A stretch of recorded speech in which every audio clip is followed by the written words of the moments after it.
What's up, guys? Ford Civic here, and today I'm going to be giving my thoughts on the new release episode of The Penguin. Longtime viewers on this channel will know that I am a absolutely huge fan of Matt Reeves, the Batman. You can see right behind me, I have the Mondoverse poster. The Batman is not only my favorite comic book movie of all time, I think I would say I loved Spider-Man 2 as well, Sam Raimi's. That's really good. But those would probably be like tie for my top two. But honestly, The Batman is one of my favorite movies of all time. Not even gonna lie. The cinematography from Greg Fraser is just downright outstanding, and I just love how Gotham is a lived in realized city and doesn't just feel like, you know, a glorified New York or Chicago or whatever. Gotham like has its own freaking identity. I also love Robert Pattinson and Zoe Kravitz's performance, especially Robert Pattinson. My God, it's so crazy how he's able to just convey so much emotion with only his eyes alone, and you know, the reactions, a little stuff on his face and different stuff, even when he's in the suit, and you know, honestly when he's Bruce Wayne as well. Just absolutely phenomenal. I'm super excited to see how his story is extended and different stuff like that. But today we're going to be talking about Colin Farrell's Penguin, which is just downright amazing. Honestly, like, I had ridiculously high expectations for this show, but I would say it reached it. It reached my expectations of what I expected for it, and like, I'm really excited to see how it grows. So in today's video, we're going to be really like talking about the episode and my thoughts on it. It's going to be kind of spoilery, so if you haven't seen the episode yet, I recommend going and watching that. But anyway, let's start with it. So The Penguin opens up with the opening of like basically random news reports of how the flooding and the consequences of what the Riddler has done with the cities by blowing up all the seawalls and different stuff like that. And I believe The Penguin takes place directly a week afterwards. Throughout the episode, we see that not only has, you know, the stadium and, you know, different buildings and stuff been destroyed, like we saw in the Batman, but like railway systems, entire sections of highways, basically almost the entire city, other than like the super duper rich districts, like the mansions and different stuff that we see, which I don't even know if that was directly in the Gotham City or maybe it was in the suburbs or whatever. But basically, like, the city is basically in ruins, and you know, everybody is trying to grab a piece of the city, you know. Also, I didn't see it mentioned in the episode, but we also got a comic book strip of, not a comic book strip, a newspaper report of basically all the events and different stuff like that touched on Gotham. And I like how it has a little touches of, like, you know, even stuff that's nonsensical, that's not even really important, but, you know, that would fit within the Gotham newspaper. So first and foremost, Batman is missing.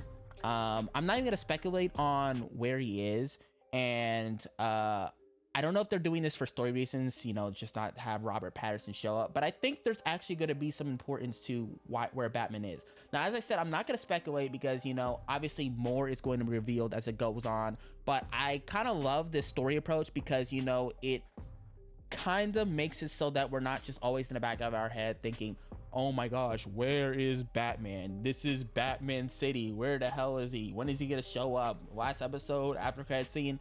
We don't know, and we will have to see. But with saying that, I like how this is going to be a character-driven story about the Penguin.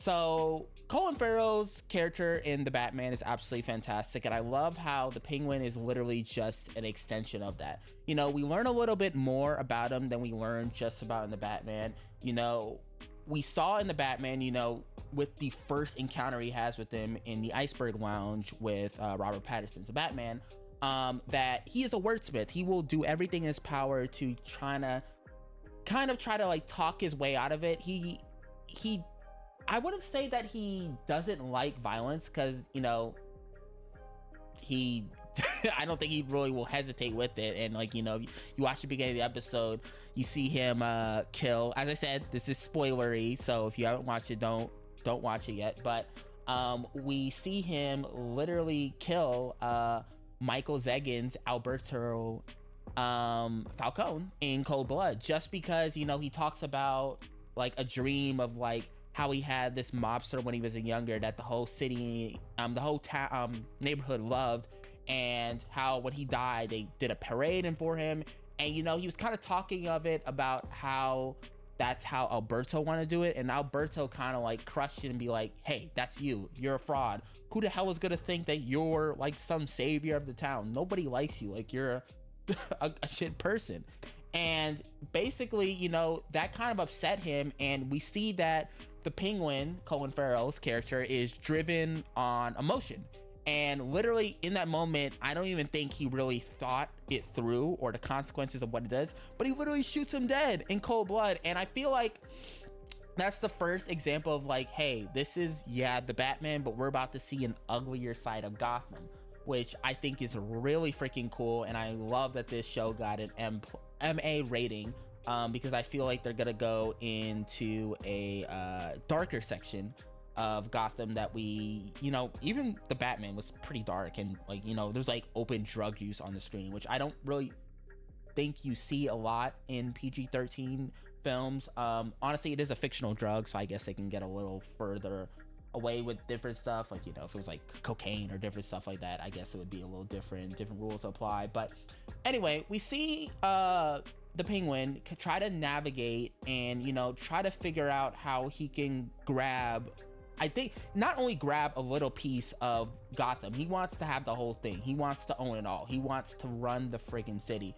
And we see how he takes Alberto's idea and tries to use it to manipulate the higher ups in the family, and they're just like, no, we're shutting it down. It's just too dangerous. There's too many risks. The police and everything are trying to go onto it. And then, he has this whole plan of like, okay, he's gonna go to sorry, so many freaking characters, Maroni and different stuff like that. And before that even happens, we're introduced to Sophia Falcone, that is played by Kristen Milito. First of all, I freaking love her.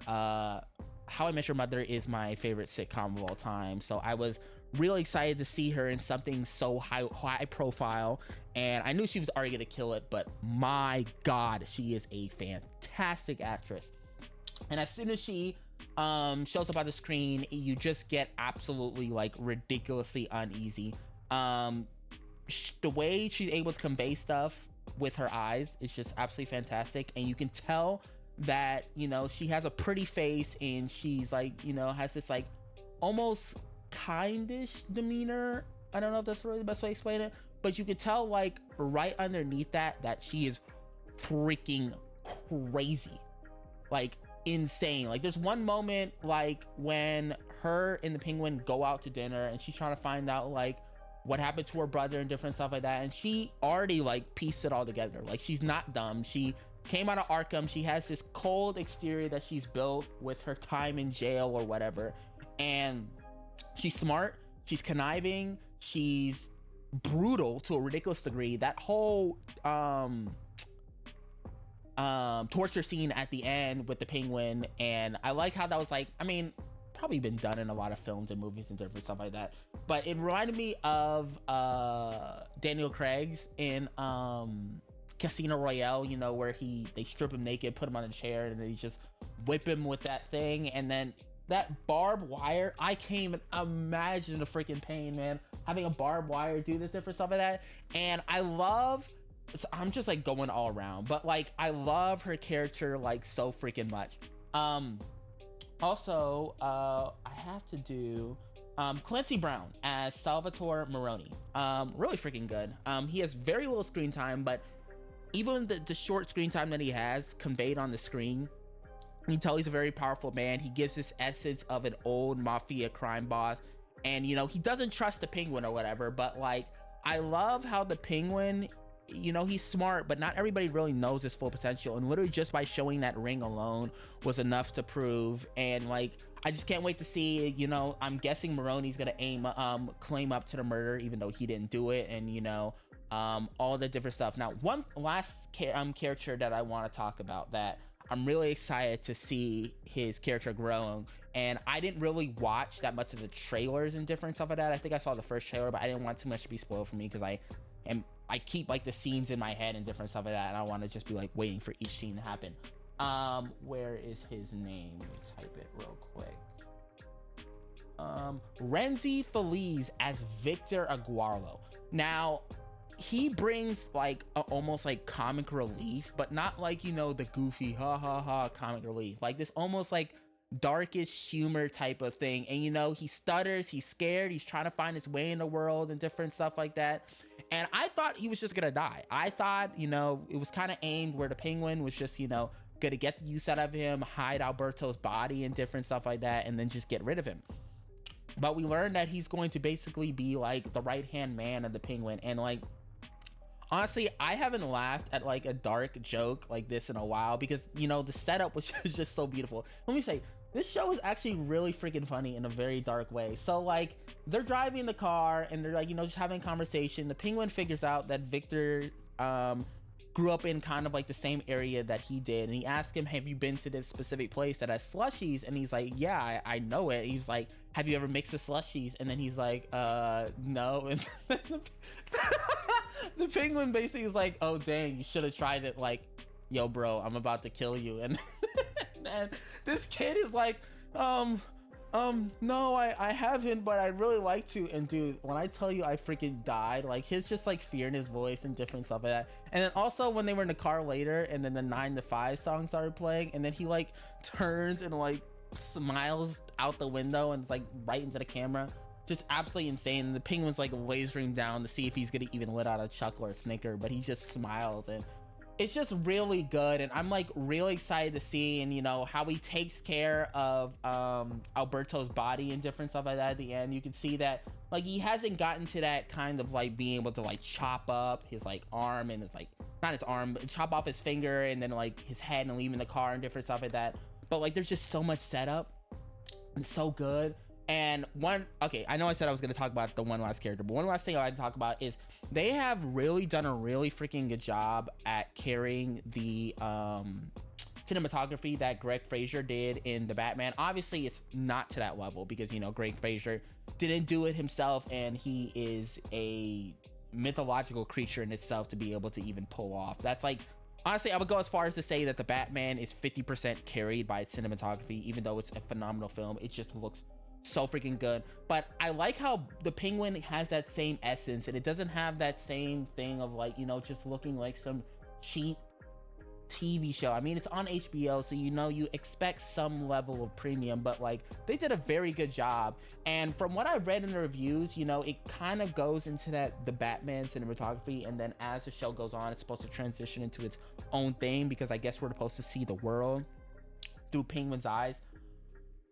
But anyway, I loved it. I really did. If I had to give the first episode a score, you know, out of every single TV show episode that I've ever seen, I would probably give it like an 8.5, maybe even a 9. Like, it's just really freaking good. And I feel like we're going to get some really good standout episodes, but I am just really excited to see how Colin Farrell's character, you know, transitions and different stuff like that throughout this whole series. Also, last thing I'm forgetting, I forgot the actress. I don't know the actress's name or whatever, but his mom is hilarious. How she calls basically a pussy boy for working for killing him off of emotion. She's like, no, you want to take it and different stuff like that. It's so cool, like, you know, in the criminal world, I guess, being able to have somebody like that in your corner. But like, I just like literally died when she said that. But you know, phenomenal episode. I'm really excited to see how it goes on. But you know, that's my review of the first episode of The Penguin.